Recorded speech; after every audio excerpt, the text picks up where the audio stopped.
በጉምሩክ ኮሚሽን ዋና መስሪያ ቤት በሚገኘው የማዕከላዊ የሁኔታ መከታተያ ወይም ደግሞ ሲቹዌሽን ሩም በሚባለው ክፍል ውስጥ ነው ያለነው። በዋናነት የኢትዮጵያ ኤሌክትሮኒክ የጭነት መከታተያ ስርዓት ወይም ደግሞ ኢትዮጵያን ኤሌክትሮኒክ ካርጎ ትራኪንግ ሲስተም የሚባል ስርዓት ነው ያበለጸገው። የተለያዩ የዲጂታል ቴክኖሎጂ ውጤት የሆኑ ስርዓቶች የተተገበሩት ደግሞ በባለቤትነት በጉምሩክ ኮሚሽን ሲሆን እንዲሁም ደግሞ የኢትዮጵያ አርቲፊሻል ኢንተለጀንስ ኢንስቲትዩት ደግሞ ስርዓቱን በማበልጸግ እንዲሁም ደግሞ የአዲስ አበባ ዩኒቨርሲቲ በማማከር ስራዎች ላይ ተሳትፈዋል ማለት እንችላለን። የኢትዮጵያ ጉምሩክ ኤሌክትሮኒክ መከታተያ ስርዓት ምን አይነት አገልግሎቶች ይሰጥበታል፣ ምንስ ያስገኛል የሚሉትን ደግሞ እዚሁ አጠገቤ እንግዳ ጋብዣለሁኝ። ከሳቸው ጋር ቆይታን የምናደርግ ይሆናል። እንግዳችን አቶ ወጋየሁ አዳሙ ይባላሉ። የጉምሩክ ኮሚሽን ኮሚሽነር አማካሪ ናቸው። ስለ ጊዜዎት እጅግ አድርጌ ነው የማመሰግነው። እንግዲህ ይህ ስርዓት በተለይ የጉምሩክ አሰራርን ቀልጣፋ ዘመናዊ ያደርጋል ሲባል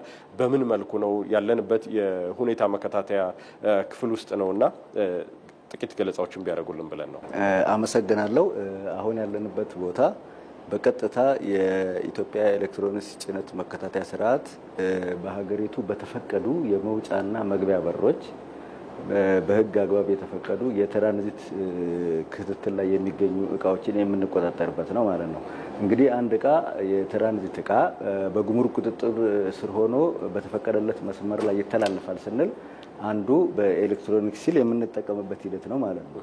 ይሄ ስርዓት ምንድነው? እንደምታዩት በሀገሪቷ የመውጫና መግቢያ በሮች ላይ እያንዳንዱ ከውጪ የሚገባ እቃ መግቢያ በር ላይ ሲል የሚደረግበትና በዚህ የኤሌክትሮኒክስ ቁልፍ ተቆልፎ እያንዳንዱ ጭነት በተፈቀደለት መስመር ላይ የሚጓዝበትን ሂደት የምንቆጣጠርበት ነው እዚህ። ስለዚህ ይህ የኤሌክትሮኒክስ ሲል የምንለው በተሽከርካሪዎቹ ላይ የሚታሰርና ዲጂታል በሆነ መልኩ ክትትል ለማድረግ የሚያስችል ነው ማለት ነው። የሚያስችል ነው። በኮንቴነሩ ላይ ነው የሚታሰረው። ስለዚህ አራፋይድ ያለው መክፈቻ ቁልፍ ማለት ነው። በዛ የምንከፍትበት ሁኔታ ነው ያለው። ይሄ 2 ሲም ይይዛል። ይህ ሲስተም ለሀገራችን ናሽናል ሲስተም ብቻ ሳይሆን በቀጣይ የምንመጣበትን ሪጂናል ኢንተግሬሽን ቀጠናዊ ትስስር የንግድ ትስስርን ማስመልክቶ ከአጎራባች ሀገራት ጋራ ከሚነሱ እቃዎች ለምሳሌ ከጅቡቲ ፖርት ሊሆን ይችላል ወደፊት ስንጀምር ከዛም ጭምር ሊያግዘን የሚችል ሲል ነው ማለት ነው።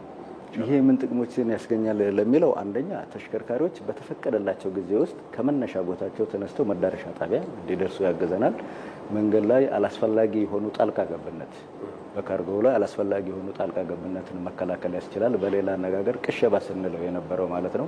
ቀደም ሲል ሲያጋጥመን የነበረው ቻሌንጅ አንዱ ምንድነው? እሱ አንዳንድ ቦታ ላይ እቃዎች የሚቀሸቡበት ሁኔታ ያጋጥመን ነበር። አሁን እሱን የሚያስቀር ነው የሚሆነው። ሌላኛው ደግሞ ሪል ታይም ዳታ ነው የምናገኘው። በቀጥታ ምን እየተደረገ እንዳለ ምን እየተከናወነ እንዳለ መረጃ ማግኘት የሚያስችለን ነው። በሞጆ፣ በጋላፊ፣ በድሬዳዋ እንዲሁም ደግሞ በቶጎ ጫሌ በሌሎችም የሀገሪቱ በሞያሌም በሌሎችም የሀገሪቱ አካባቢዎች ላይ ያሉትን እንቅስቃሴዎች በዚህ ክትትል እየተደረገ ነው ያለው። ነገር ግን በተፈቀደላቸው ጊዜ ቢገፉ አሊያም ወይንም ደግሞ ቢዘገዩ ወይንም ደግሞ ከተፈቀደላቸው መስመር ቢወጡ እዚህ ላይ ያለው የመከታተያ ሁኔታ በምን መልኩ ነው መረጃዎችን ተቀብሎ ክትትልና ቁጥጥር ስርዓቱን መቀባበል የሚቻለው? እዚህ ጋር እንደምናየው እያንዳንዱ ተሽከርካሪ አሁን በቀጥታ ሂደት ላይ ያለ ተሽከርካሪዎችን ነው የምናየው። እነዚህ ተሽከርካሪዎች ይሄ የኢሲሉ መረጃ ወደ ማዕከሉ የሚመጣበት ማለት ነው። በዚህ መረጃ ወደ ማዕከል የሚላክበት ሁኔታ አለ። ይሄ እንግዲህ ጭነቱ በትክክለኛ እየሄደ ካልሆነ ለምሳሌ ሮብ ከቲንግ የሲል መነካካት ቢኖር ጭነቱ ላይ የሚደርስ ማንኛውንም ጣልቃ ገብነት በቀላሉ መረጃ እዚህ ይደርሰናል ማለት ነው። ከዚህ ሆኖ ያን መከታተል ይቻላል ማለት ነው። ከተፈቀደለት መስመር ወጣ ያለ ተሽከርካሪ ካጋጠመን ደግሞ ለዚህ ፈጣን ምላሽ ሰጪ በአርምድ የሆነ የታጠቀ ኃይል አለን ማለት ነው። ስለዚህ በህገ ወጥ መልኩ የሚንቀሳቀሱ የኮንትሮባንድ እንቅስቃሴዎችን እንግዲህ እስከ 10 ኪሎ ሜትር ሬዲየስ ድረስ መለየት እና ማየት የሚችሉ የመኪኖችንም ታርጋ ጭምር ለመለየት የሚያስችሉ ቴክኖሎጂዎች የተገጠመላቸው ካሜራዎች እንዳሏቸው ጭምር ሰምተናል።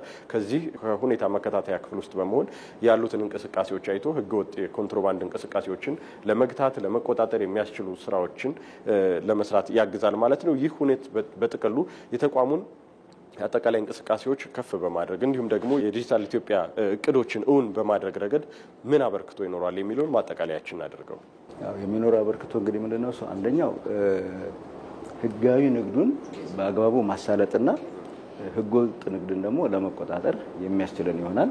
ይሄ ማለት ደግሞ ምንድነው እሱ ሀገሪቷ የሀገሪቷ ኢኮኖሚ የሚያመነጨውን ገቢ በብቃት ለመሰብሰብ ያስችላል። ስለዚህ ህገወጥ ንግድን ደግሞ ለመከላከል ያስችለናል ማለት ነው።